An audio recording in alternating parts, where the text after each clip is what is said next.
Hey guys, today we're going to be working on this 4-speed Scout manual transmission and the Dropbox a little bit as well. It's actually in working condition right now, but I want to go ahead and replace all the rubber seals, any components that may be eroded that we discover we may want to replace as well. Mainly we want to make sure that we reseal this thing because anything rubber in it, it's 50 years old and oxidation, corrosion, heat, everything's going to have gotten to it by now, so we may as well fix it while it's out. It's a lot easier now. But while it's in a working state, I'd like to go ahead and let you guys see how it all works and the before and after, I guess.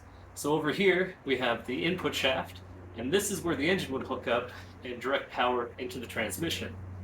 Right now, obviously there's no engine, so we're gonna have to just freewheel it by hand, and you can see nothing's moving. Nothing's moving on the transmission. It's for a couple reasons. First, we're in neutral. This is loose, but we'll make it work. I was just looking at it already. But we're gonna go ahead, let's put it, oh, we'll go to second. Second goes in. Okay, so still, spinning this, nothing's moving. So that's because we also have high-low front-rear selectors for the Dropbox. And there's two ranges of gears in here. There is a high and a low gear depending on what you're doing. And you can select both the front or the rear individually or together. So we need to put the Dropbox into one of these selectors so that when it's in gear in the transmission, we get output. So we're going to go ahead. Yeah, this one's a little sticky. Okay, so right now they're both in high gear. And so if we spin this, now we see that we have our output yoke in the rear is spinning and the output yoke in the front is spinning. And they do work high and low gear. I've got it cracked loose, so it's a little bit awkward to get it there, but it will go. That's it. That's pretty much, it's in good working condition. There's clean oil in it. There is some gunk, but 50 years old. This is what's to be expected. So, alright, we're going to go ahead and start breaking this down, and you guys will just be able to sit back, watch, and enjoy. Thank you.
Now that I've got the transmission separated from the Dropbox, we can work on them a little bit easier, clean them up easier. It was so heavy before, it's very awkward. This is a better way to do it. And now we can get to these seals that I was talking about, and we can actually refresh these. This is the best time to do it. Obviously, if we had to do this later on, we would have to take everything back out and get back to this point. So basically, there's a mount plate that goes from the transmission over here into the Dropbox, and it's still attached to the transmission. And it's kind of strange because there's some screws on here that you can only remove them if you take the mount plate off. So just getting to those from here, it was better that I take this output yoke for the Ford front drive, and then it gave me some room to get in there and actually separate them. Now I thought I'd be able to get this off, but it's actually attached with the gears in there, and I need to break this apart to do it. I think these are supposed to slide off. The manual says they should, but I don't see how it's working, so we'll get to that as I start to get into this. And then over here, the same thing. You need to take off the rear gear, the seal on the output side, and the input side has a seal as well underneath this cover. We'll get in there and replace that. Everything looks really good. There's some wear that you would expect for something with 100,000 miles, but it's actually in really good shape. It should drive just fine. I don't think we should get crazy and rebuild everything to the point that it's basically a new transmission, new vehicle, and good to VIN. But this should be good. Alright, so now we got the transmission split from the Dropbox. So we'll go ahead and just clear the bench of one of them. I'm feeling like we're going to do the Dropbox first. And we'll get back at it.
Actually day 2 for me. Yesterday was fun. We broke apart the transmission from the Dropbox, and I struggled a lot trying to get this apart. I've actually read through this, and it's a little confusing. Sometimes you have to actually do it sometimes just to figure it out. And so I'm working my way through it. So what's going on is there's actually 2 forks in here which move the gears back and forward, or they shift them up and down. Depends which way you're looking at it. And that's to put it into higher low gear. And so those forks go into these levers here and they slide it up and down, and the forks wrap around shift gears or slide gears that are inside of the front and the rear. So the front I was able to get off. That wasn't a big deal. It is a tight gasket and everything, but I was able to get that off, but the gear is actually still in there and it's still on the fork. With the front, there's a bit of a catch-22. I have to get the gear out to remove the shift arm, or I have to remove the shift arm to get the gear out. Since I have to press on it, I don't want to flex that fork around or the arm around. So the manual does say to remove this first. All right. So instead, I'm looking at these two holes that are on the side here, and I believe what they are, they're called expansion plugs or freeze plugs sometimes, and they're actually just blocking a pin in there. I'm not sure how to remove the pin, but that retains this whole outer assembly onto these, and if I get this off, then I have a chance of taking the forks off without this interfering, which is kind of the problem right now. So we're going to go ahead and do that. Still working on it, but it's going all right.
got this back together. It was a royal pain in some points, but I got it. Just had to turn the cameras off and fight it, curse it, you know, do the regular stuff. So I learned about these shifters too. I didn't realize that you have to put the rear output in first before you're able to enable the front output. So I can put the rear into gear, and it's dragging a little here. You can see it's, if I spin inside where the motor goes, it turns the rear. And now I can put the front in and it'll spin it too. You can see it spinning there as I turn the gear inside. And there's still a hole here where the transmission goes, but I'll keep this covered up until we get that done. I'm gonna have to go ahead and do the transmission on the next episode. This one ran long, but I got a lot of good stuff in there, and I hope you guys enjoyed. Always consider liking and subscribing if you enjoyed it, and thank you till next time.